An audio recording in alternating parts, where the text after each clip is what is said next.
आकाश यादव रउआ सबे के बीच में एक और फिर से भोजपुरी मसीह गीत लेके आ रहल बानी। एक भक्त का फरियाद बा, ए बाबूजी ओकरा से पूछी जे दुख और विपद का सतावल गइल बा। गीत के माध्यम से बतावत हई कि दुख दर्द से जे दबाइल ह वो प्रभु यीशु मसीह के पास आइल और अपन अर्जी लेके आइल बा। कैसे लेके आइल बा एकरा के सुनल जाई। अर्जी हम लेके आइली, अर्जी हम लेके आइली तोहरी दुआरिया हो। अर्जी हम लेके आइली तोहरी दुआरिया हो। अर्जी हम लेके आइली तोहरी दुआरिया हो।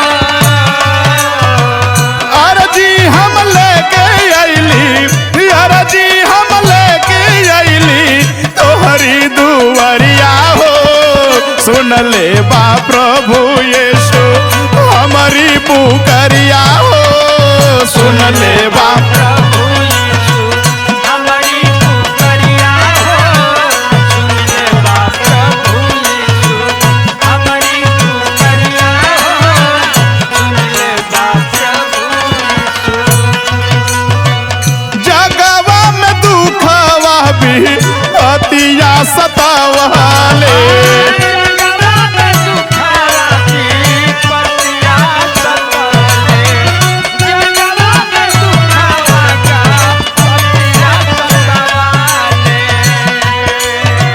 रोई रोई यीशु जी से अर्जा लगावाले।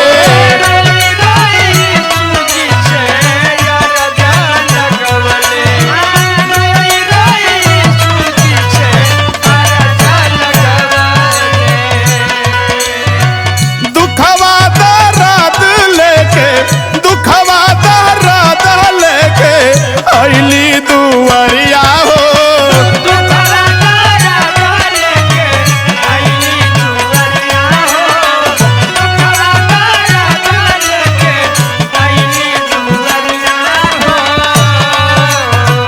दुखवा दर्द लेके, दुखवा दर्द लेके अइली दुआरिया हो। सुन ले बा प्रभु यीशु हमारी पुकारिया हो। सुन ले बा प्रभु यीशु हमारी पुकारिया हो। सुन ले बा प्रभु यीशु हमारी पुकारिया हो। सुन ले बा प्रभु यीशु।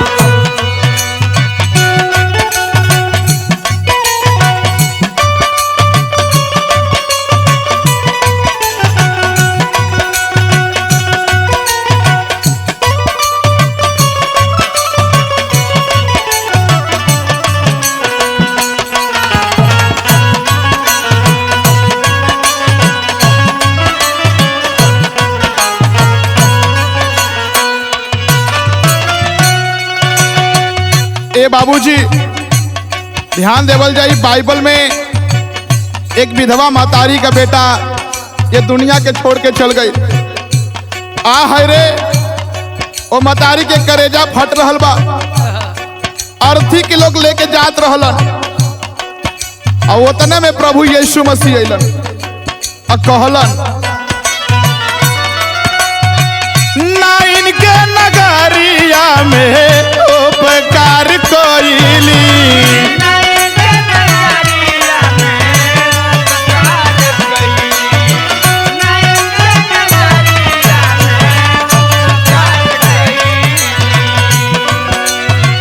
विधवा पलकवा के क्षण में जियवानी।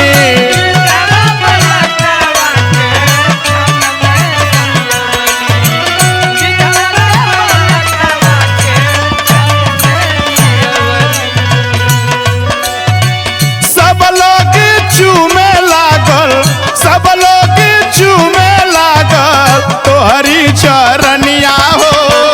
सब लोग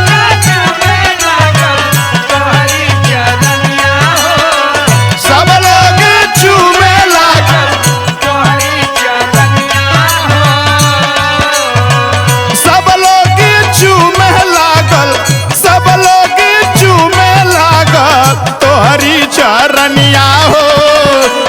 ले बा प्रभु यीशु हमारी पुकरिया हो सुन ले प्रभु यीशु हमारी पुकरिया हो सुन ले प्रभु यीशु हमारी पुकरिया हो सुन ले प्रभु यीशु।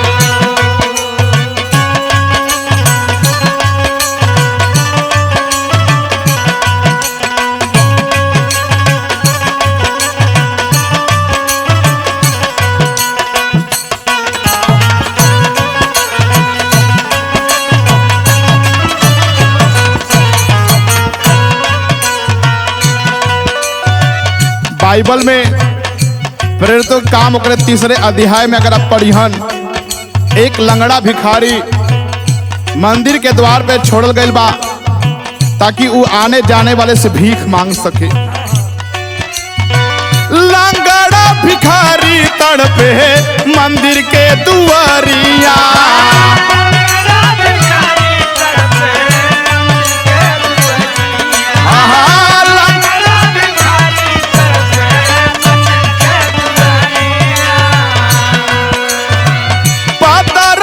हुन्ना बोले मधुर वचनिया,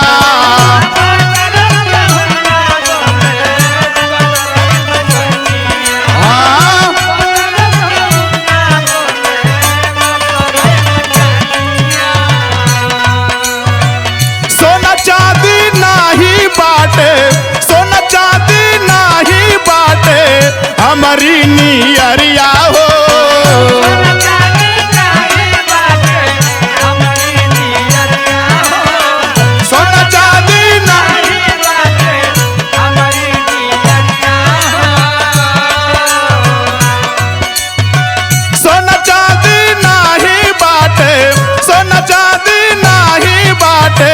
हमारी नियरिया हो सुन ले बा प्रभु यीशु हमारी पुकरिया हो सुन ले बा प्रभु यीशु हमारी पुकरिया सुन ले बा प्रभु यीशु हमारी पुकरिया सुन ले प्रभु यीशु हमारी पुकरिया सुन ले प्रभु यीशु। प्रभु यीशु मसीह के नाम में एक बार फिर से जय मसीह की। चैनल का नाम है आकाश यादव ऑफिशियल चैनल। रउआ सब गीत के सुनी, कमेंट करी, लाइक करी, चैनल के सब्सक्राइब करी। प्रभु आशीष दे। जय मसीह की।